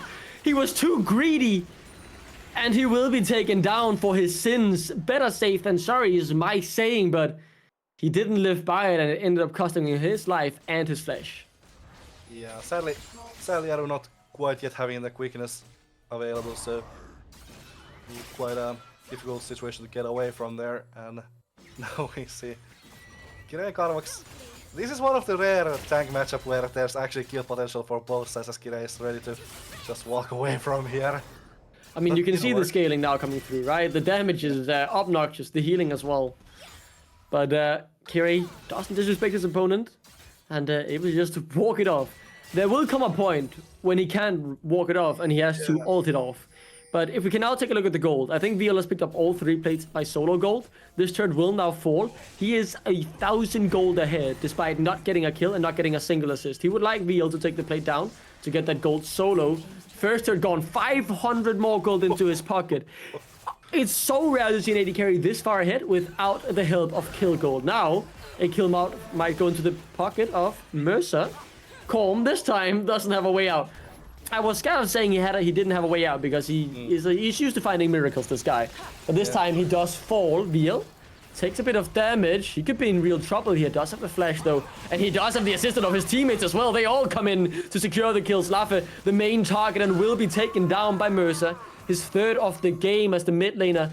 Not quite getting the C as he wants, but he's getting the kill gold to keep himself relevant. Karvax finds himself in an unusual situation, running for his life against the tanky Sion. Doesn't have the ghost. Able to walk it off though. Yeah, Ricardo's position in the top lane, but does get away from there. Does have the TP to come back with a Nashor's Tooth, I believe, with this back. But Kai getting a little bit of a self-time in the top lane. Me time does force Karvax back, but this also means not quite enough gold for it. Nashor's Tooth. Okay, well, yeah, just shy. Anyways, that should be a little bit of extra damage for Gwen once again, and Kairi now has to be again a little bit careful with the no ultimate or flash up there. The AD carry still shocks me. It is so insane. It is really, really impressive because it's been done without the kills. Had he gotten that kill before, he would have been even further ahead, but he's now reached the 1 item spike. But yet again, the consequence of that action, soaking so many resources into your bot lane, means that your mid lane is slightly behind. I do want to take a look at the gold because Mercer's rotation has paid off in kills. So the kill gold has evened out against the CS difference. So mid lane is practically even at this point. And with the second Drake being started up, it's clear that Epic Avalanche have a plan, and that might include getting an early soul depending on what the soul will be. We'll find out as this Drake does get taken down. Yes, the Inferno Soul. I'm sure they want that for their one-bolt combos. Yeah, extra damage for both Gwen and the Diana will be really, really fun. As actually now they're going for they won't laugh without a flash. They see the opportunity and they take it. The proactiveness of Epic Avalanche is so good to see. One of the things that we haven't quite managed to discuss here on the broadcast tips, but that we discussed in the green room, was the fact that Epic Avalanche have been kind of coin flippy. You say they're best in the playoffs. If they make it there, they will be a team to fear because they can look so good, and so far they are having a really good game. Yeah, the Finnish Pro League, they obviously had the best of 3 regular season, but they were a little bit flippy. They lost games that they themselves said should have won, and just played everything as like a best of 1, not really adapting through the series. And when games started to matter, they only dropped 1 game in the whole 9 game, 3 best of 3s they played in the knockout stages. But it seems like they have already taken their learnings from earlier today, banning out free falls, jungle, to push them towards the champions that they think they know how to deal with. And so far they've shown that the Iron isn't any trouble for them. And what is really impressive, right? We talked about Omniscient having to have a bigger impact in the fights. He has to do more for the team. It is hard for him to do more when he has to work with so little. And it's not like Left this time is sitting on a 10-on-1 Evelyn being able to one-shot someone. Edo is even with his counterpart thanks to all the kills that Mercer has gotten. And Omniscient is just so far behind his counterpart due to all the resources that have been put into his opponent. So he's the one who has to deal the damage in the fights, but he doesn't have the damage yet because he's so far behind in the resources. Yeah, it's not a position you really want to be as Fritfall. As you said, carries Omniscient a lot of behind, and Edo just barely even with the 40 farm lead. It's really hard to play out this game, as we said already. Oriana, really hard to find those perfect ultimates here. As well, we talked about Gwen and the Hallowed Mist earlier, but also Veal with the what's the face? Feather Storm is really hard to catch off for the Oriana. So has luckily gone for the more damage-oriented build with the Luna's Echo instead of Lion Wrist that he built last game. So there's a little bit of hope, but it really needs the perfect ultimate and Epic Avalanche to not be ready for it and get caught off guard. But it's a really good point, right? Because if VL is at his peak powers, he will surely be able to juke a Shockwave with a Feather Storm or at least a WQ combo if he's caught out in the wrong position, just ult it, and then it's fine. And as we speak, Fritfall are losing control of the map. They're losing the second Herald in this game here. And the goal lead is surprisingly big considering it's only 2 kills the difference. It's thanks to the CS leads across the map. I don't think Cowbox is able to get this turret. Has to back off. The flash forward. Is he dead here? No. There is a bit of healing from the Needlework. I think he might be safe. He heals up so heavily. Snip away at the HP bar of Kirei. Says thank you for the healing. Survives that somehow. He shouldn't have been allowed to survive that. Jinxalt will go wide. And what happens in the mid lane? Well, the Herald charge comes through. Turret is gone. For Fritfall, they are staring down. Elimination. First or fourth. At the moment, leaning towards fourth, but this game is not over. Let me make that very clear, especially as Aru is caught out, flash is used. Grand Entrance won't help you this time, but the Battle Dance will, and he's out to safety. Now Mercer wants his counterpart in the mid lane. Aru looks for it as well. Edo has to flash away, and on the other side, they're going on towards Omniscient. He's flashing away. Ghost has been popped as well, but he can't quite get the resets. There comes one as Cowbox is in the front line. Flash forward from VL. He wants it all, and he wants to take Epic Avalanche into the playoffs. As Edo falls as well, it's a massive teamfight victory. 3-1 in favor of EA. Edo just dancing around the fight with so little HP, playing the Rakan perfectly, bidding for his carries, and Mercer around already ended up doing a lot of work as also Veal gets those nice damages in, but it was a lot of Edo working there. As we can see the replay here, Edo seems to be getting caught here as the TP comes in from Edo, just trying to find, actually holds on to the Shockwave for a long time, and Edo just quickness and Grand Entrance out. Edo flashing forward, missing the damage, and then Mercer gets to do a lot of damage here onto that Oriana. And on the other side of fight, randomly gets Omniscience, flash out, and that means Carvox will be able to run towards the backside here, pretty freely, actually deciding to go onto Lafe instead of that Jinx who has Ghost popped. And that means that Epic Avalanche 3 kills to 1 in that fight, which started by Edo getting caught off a little bit. And with Omniscient surviving the fight, that's obviously nice, but he had to invest both his flash and his ghost, so for the next 3.5 minutes or something like that. If that happens to him again, he's just dead. He has nothing to do about it. Or he can do nothing about it. And while Fritfall are relegated to, you know, dealing with the waves on the side lanes, and Epic Avalanche are getting a soul point for themselves, and they're only one dragon away from that extra burst damage that the Infernal Soul will give them, which is obviously huge for this comp. I mentioned both Gwen and Diana earlier, but also Xayah is a really burst-oriented ADC with that E-proc. If we can, you know, get the QE in, that extra burst is gonna be a lot of work for them as well as Cal not quite finding around over there with the Hex Flash combination. And if we could take a look at the gold again, I want to see the difference now. Yeah, it's still massive in the bot lane. The gold lead in the mid lane is now actually in favor of Mercer, despite being so far down in CS. The jungle lead is quite big as well. Kirei, despite being 1-0-0 in kills, or 1-0 on the scoreline. He's behind in gold. It's across every single position that they are struggling, and it's thanks to the global and local gold being given by taking these neutral objectives. Carbox, though, struggling to take this down without dying. I think he might pay the price. The healing not big enough quite yet. Jukes the Super Mega Death Rocket, but the damage and the CC chain should be too much to deal with. Snip away at Colm's HP bar. Won't be enough as Kirei will take him down in the end. 400 gold is given over to him. He's still behind in the grand scheme of things, but it is nice to get something back for Fitfall. Yeah, it's good for Kirei that he got the kill in the end. However, that is a lot of time that I don't think Fitfall would have done much with anyways. Calm and Kirei only really there. Kirei is pretty much relegated to dealing with Carbox this game as Calm. Actually, Mer's now looking for this top lane turn maybe. Well, no. And Calm, at this point, Alistar is really only there to look for picks, and it's really hard to look for picks for the Fitfall when they're this far behind with the map hole open for Epic Avalanche. And looking at the items, the big counter or the big power spike is coming through now for VL, while Omniscient is just sitting on the 1.5 items, and that's gonna make a huge difference if a fight happens now around the Baron. Omniscient still doesn't have the flash as well. Edo still waiting on his, a couple seconds more before it's back up. So a good punish now could be massive for Epic Avalanche. Obviously, Fitfall wanna wait it out and just hold on until those key cooldowns are back off, unless Calm finds a good opportunity. He might just go for it. Would like to secure the scuttle, and they do.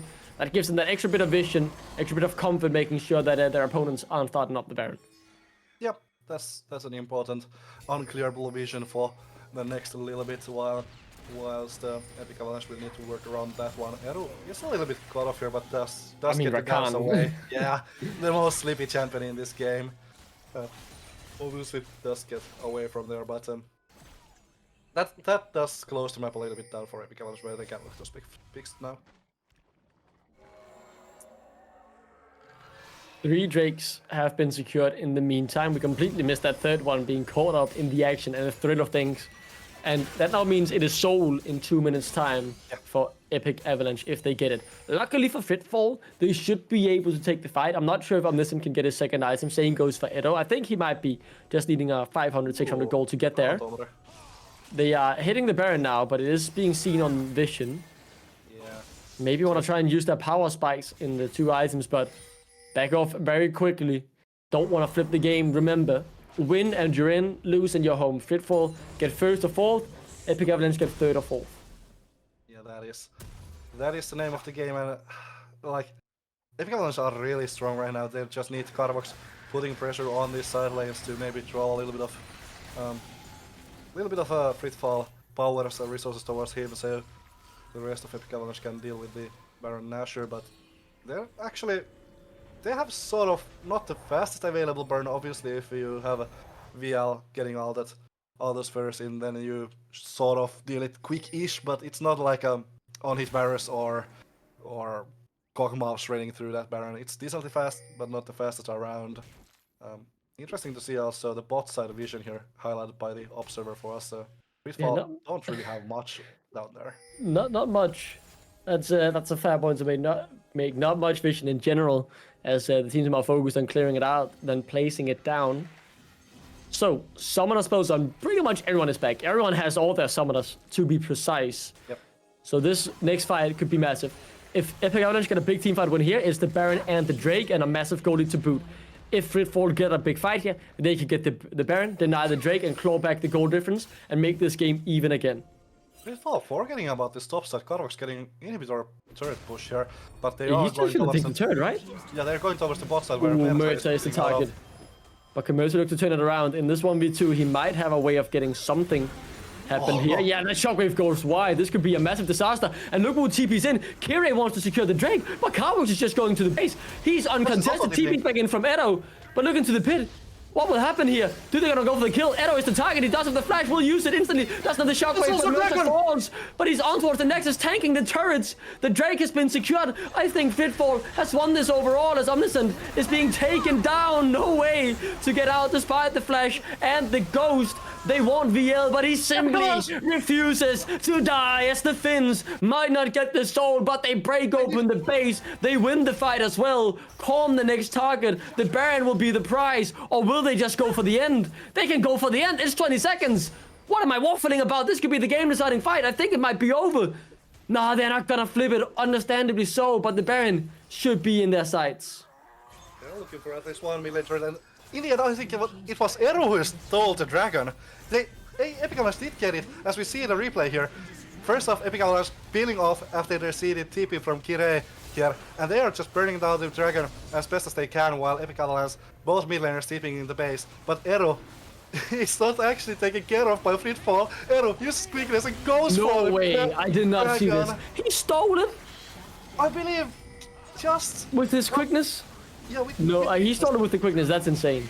I think Kirei just mismodded it at 1200. You're joking.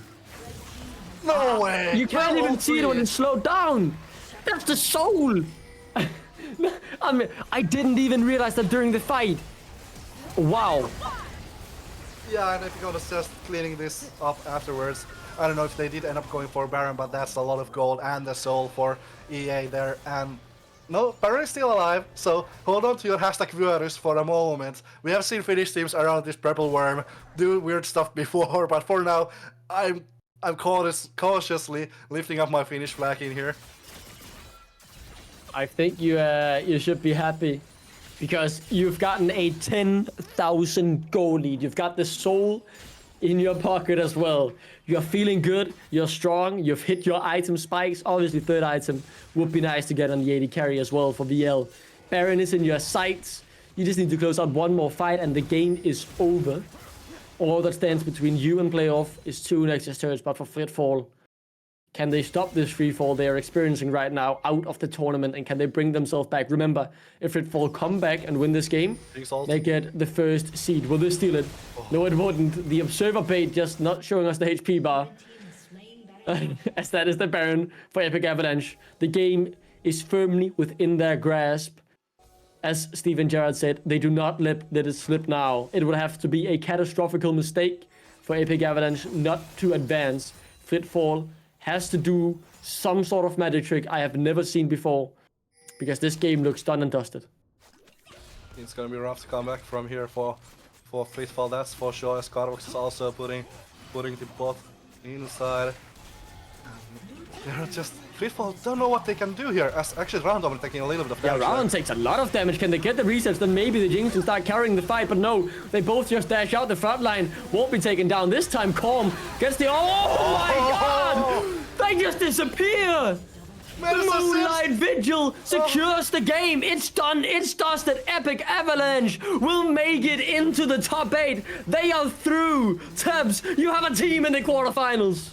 And a Moonfall sends the Swedes into free fall as Epic Avalanche takes the last place in the knockout stages. I never doubted them. Epic Avalanche makes it through, and I do not have to.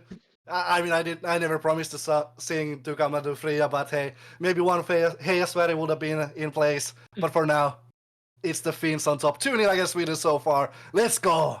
Such a entertaining game. I got so enthralled in the action, I called the Diana Ultimate Moonlight Vigil instead of Moonfall. Regardless, it was what decided the game. 12k ahead. I doubt they would have lost the fight regardless of that ultimate connecting. But what a game. What a performance from Epic Avalanche. We discussed the fact they were a bit coin flippy this time. They were on the right side of the coin, and they look strong when they are on that mood. They are a team to fear in this tournament, and our quarterfinals are going to be rough. I don't know which is the worst team to draw, to be honest. It is very hard to say. Yeah, with that, that means the first seeds from both groups are now Bloodline and Chaos, meaning they will play against either Rudy or Epic Avalanche. They will draw one of the other or their own group's third seed in the first round, and the Garden Gaming and Rich Gang, which are the second place teams from their groups, will draw either Link's Legacy or Lazy in Life in the knockout stages. I believe that's how it goes. That is how it goes. We'll explain more about the draw when we come back from a short break just to set it all up. Then we'll go over the rules, how the draw will work, how Tips will draw, and what the different things mean in his little Teemo hat. But more on that later. For now, a break. Go grab some water before we find out the quarterfinal matchups.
welcome back, ladies and gentlemen. Ready your minds, because now we're getting into the technical part of this tournament.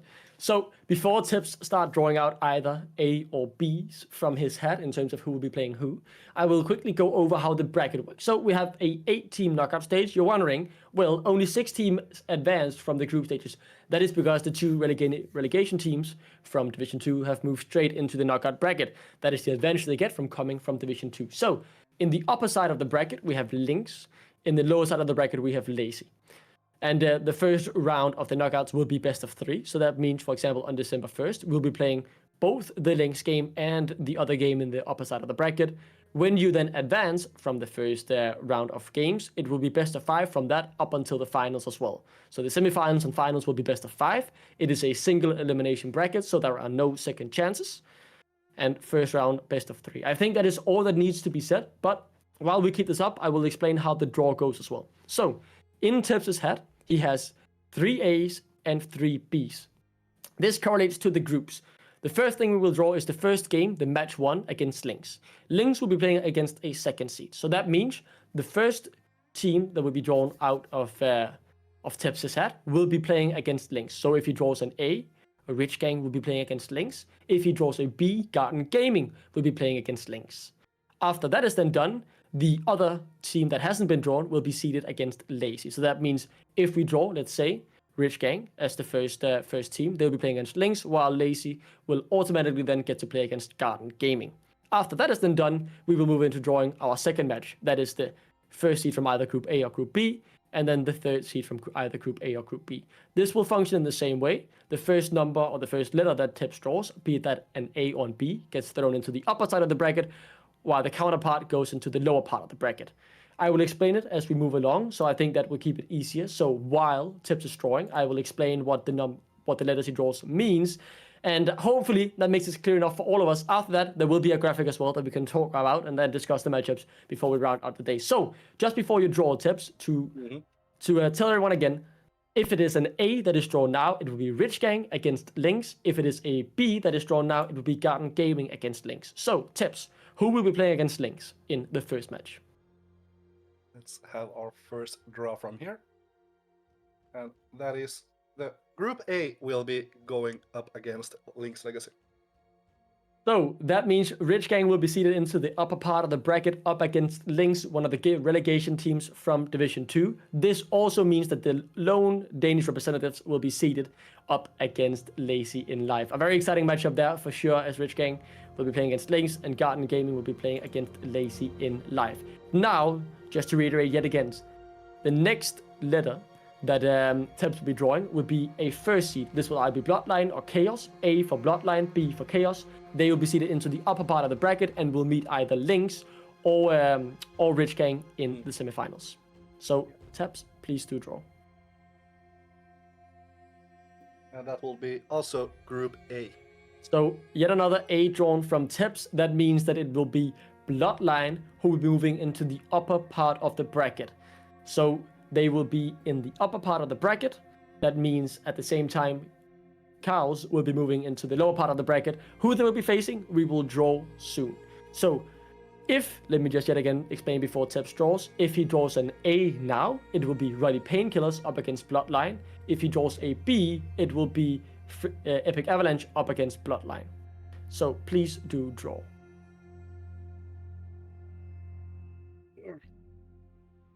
And that will be then Group B for that. So, what that means is Epic Avalanche will be going up against the Swedish team Bloodline Esports, while Cows will be playing against Ruddy Painkillers. So, there are actually no repeats of matchups we've already had in the group stage, which is interesting because they were not impossible to have happened in the draw. Very good draw, I would say, from Denmark. I would rather have had Lynx play up against my beloved Garden Gaming, but Lazy and Life are a good team. That could be a bang of a series. In a couple of minutes' time, we will have a graphic ready, and then we'll talk from there. But just to reiterate the matchups, it is the first matchup in the quarterfinal. It is Lynx from NLC Division 2 against the Norwegian representatives in Rich Gang. Then in the other quarterfinal, we have Bloodline Esports, the Swedish representative, up against the Finnish representatives in Epic Avalanche. Then we have the last NLC Div 2 teams in Lazy and Life going up against Garden Gaming. And in our final matchup, it will be Chaos versus Ready Painkillers. Chaos coming from Norway, Ready Painkillers being the lone representative of Chaos being from Norway and Ready Painkillers being from the UK. I forgot all about the UK. It's such a irrelevant region.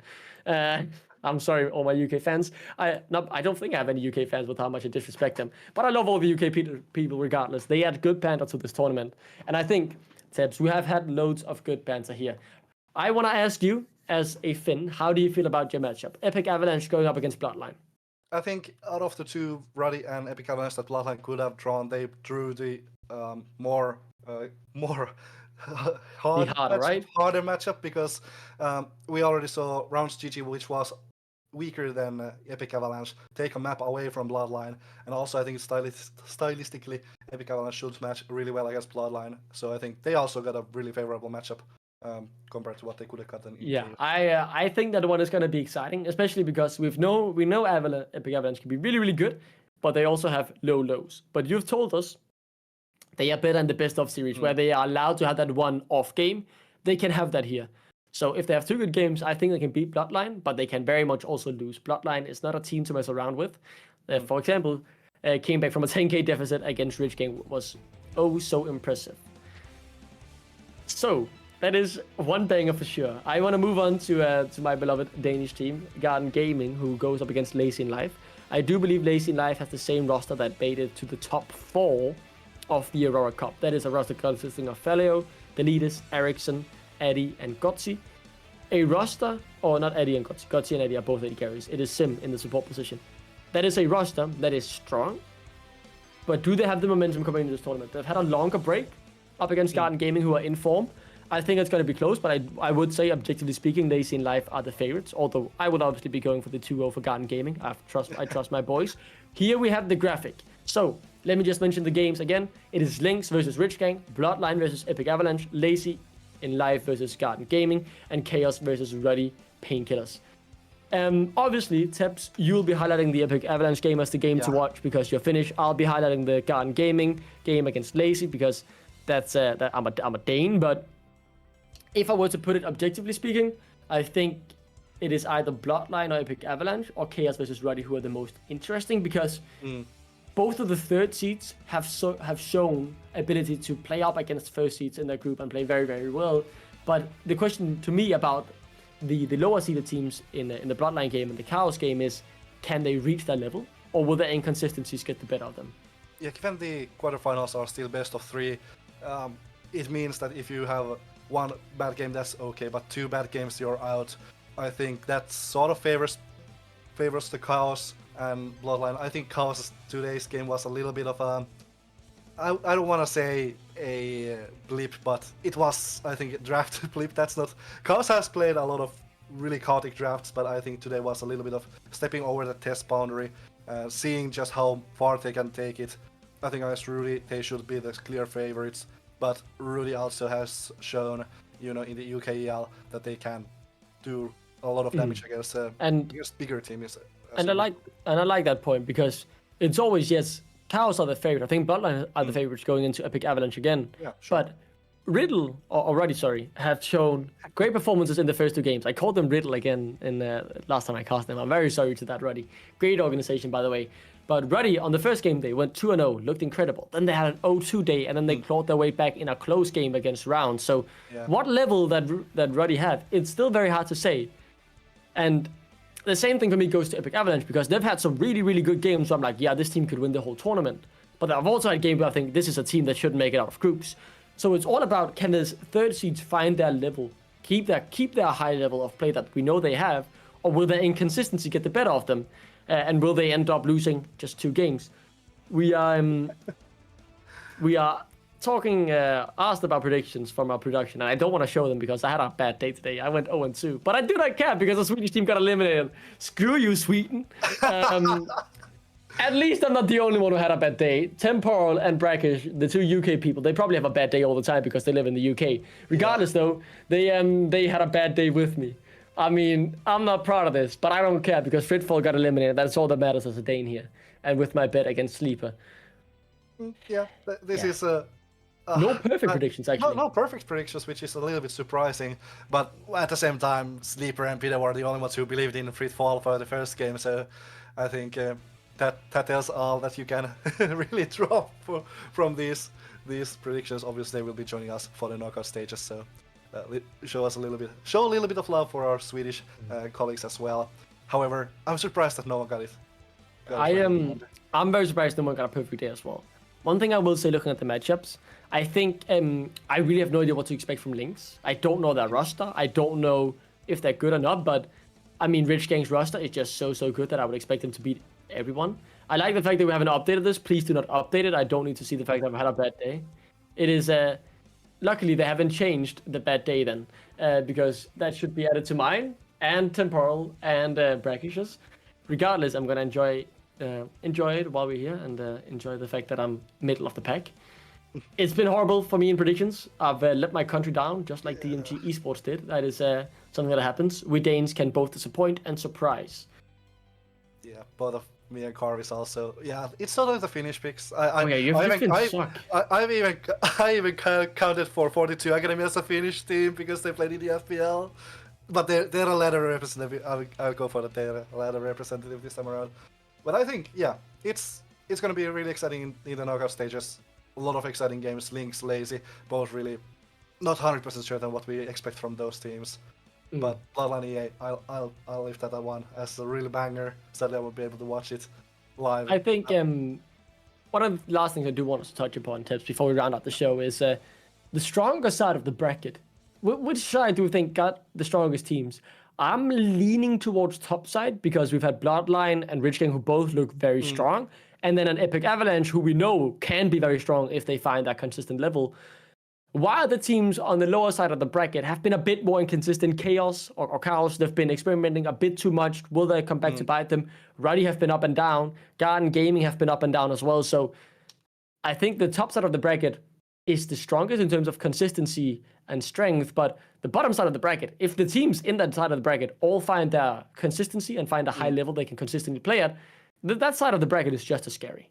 Yeah, I think the top side you can call any of those. I don't know what kind of Lynx Legacy we're gonna get, but any of the three teams that we've seen in the RPS, I would be majorly surprised if any of those made it into the finals.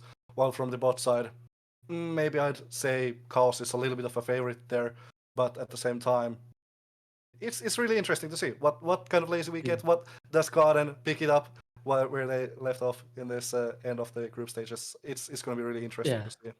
We have a lot of questions, right?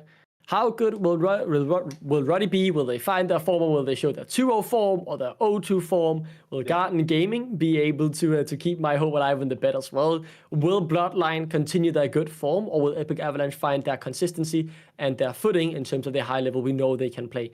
Many questions, but all the answers will be given when we start playing with quarterfinals. The first game day is on December 1st, so that is on Friday already.